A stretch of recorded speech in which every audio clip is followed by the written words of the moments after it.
Up first this evening, JLP leader and Prime Minister Andrew Holness has reacted to the arrest and charge of former Education Minister Ruel Reid and his co-accused in a major probe involving the Education Ministry and the Caribbean Maritime University CMU.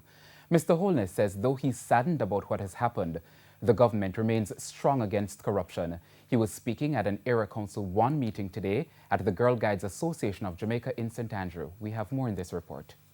Former Education Minister Ruel Reid, his wife Sharon and daughter Sharel, Caribbean Maritime University CMU President Professor Fritz Pinnock, as well as Councillor for the Brownstown Division Kim Brown Lawrence, all implicated in the multi-million-dollar corruption scandal involving the CMU and the Education Ministry.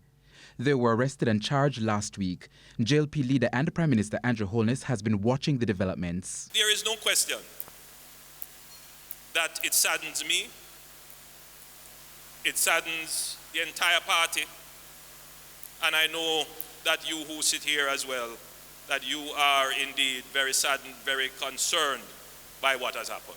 Mr. Holness maintains that the Jamaica Labour Party administration is serious about tackling corruption. We will do everything within our powers to ensure that wherever there is corruption, wherever there is misuse of power, misappropriation of public resources, that this administration will ensure that the mechanisms are in place to ferret it out and to bring them before the courts. Corruption has become a political issue, the Prime Minister argues.